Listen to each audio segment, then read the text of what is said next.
Okay, we're going to make some granola bars today, and we're just going to have a quick look at all the ingredients.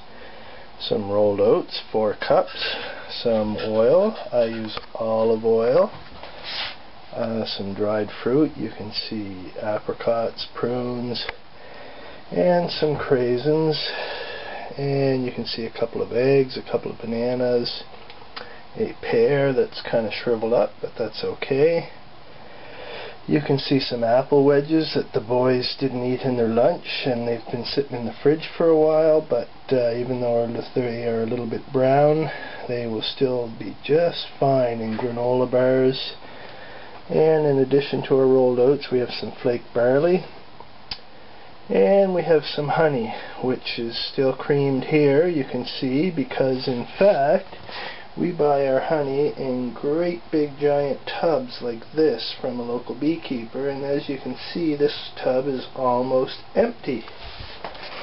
So we are going to take all of this stuff and put it together into some really yummy granola bars.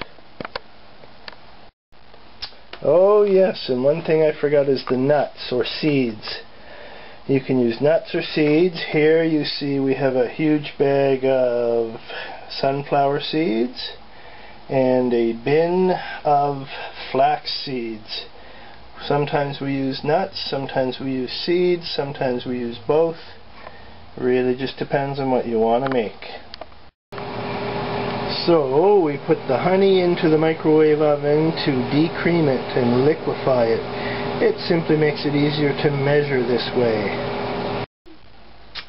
Alright, the honey is now liquefied. You can see we have just more than a cup here, but in fact that's a lot more than we need. We only need about a half a cup, but I decided to liquefy a little bit more to put into a jar for my morning coffee.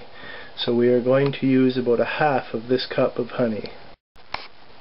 And whoops, of course that is not a pear. Some of you already know that. I thought it was kind of a funny looking pear, but in fact it is a mango. Doesn't matter, we can use any kind of fruit in there.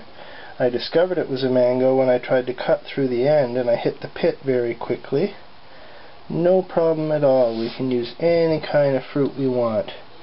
I think I will forego the mango, in fact, this time around, just because that will probably upset my wife. And we are just going to go with the apple pieces. Okay, we now have our 2 bananas in the mini chopper. For the sake of scale, there's my hand. That's not a very big chopper at all. It's a little wee KitchenAid one. And we are going to put in a 1/4 cup of olive oil. You can use any kind of oil you like. I chose olive this time. I sometimes use canola or corn oil or what have you. And we're going to stick in those pieces of apple from the kids' lunches. And that's about it right now. We'll have room in a moment for more. And we're just going to put in a splash of lemon juice, because the lemon juice helps keep the fruit from losing its color after it's been mashed up. We put the lid on, and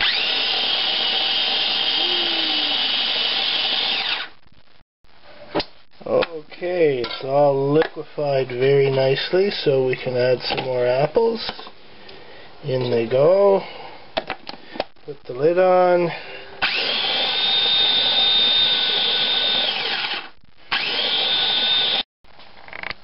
Okay, we've emptied the mixture now into this holding container, just a temporary place to put it for now. Don't worry too much about cleaning it out, we just dumped it out there. And I know we shouldn't crack eggs directly into our container. I know that rule already, but I'm not going to follow it, because A, the egg could be bad, or B, I could screw up and get a lovely piece of eggshell into what I'm doing. Alright, there's the eggs in. And now our honey is going in there. Let's see. That's about a half a cup of honey in there now. And what else? Alright, we've got the eggs and the honey, and we're just going to put a little bit of the other mixture back in here, just for the heck of it. And on with the lid.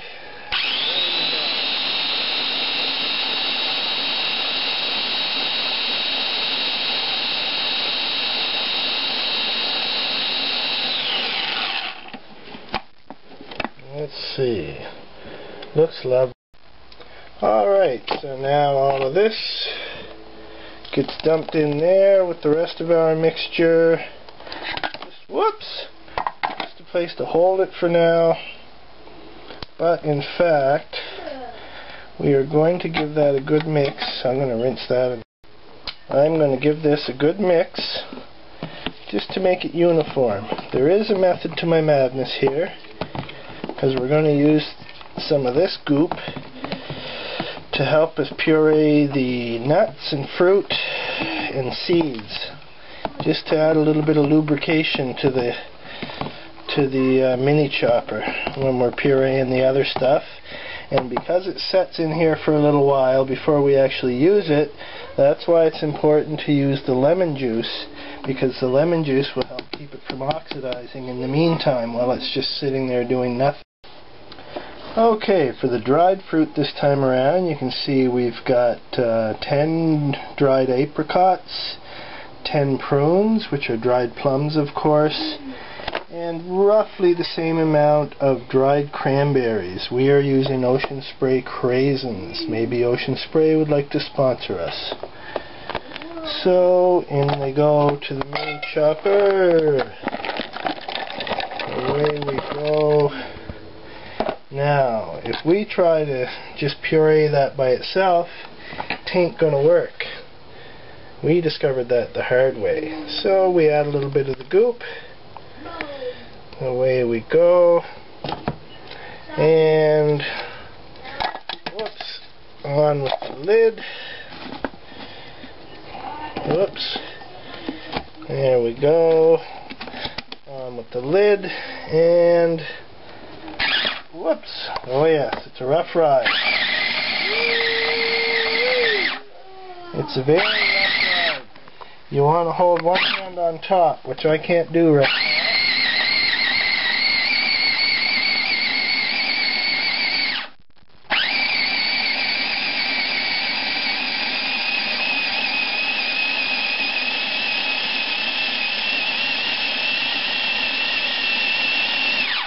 Look at that, chopping up just lovely.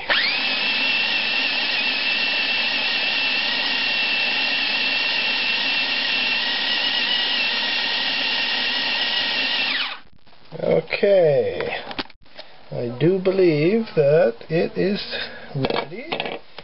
We take the fruit out and we put it into a different holding container in the meantime. Okay, we've got that puree from the dried fruit in here now. We've got the original goop in there. And in here we are ready to put our nuts and seeds.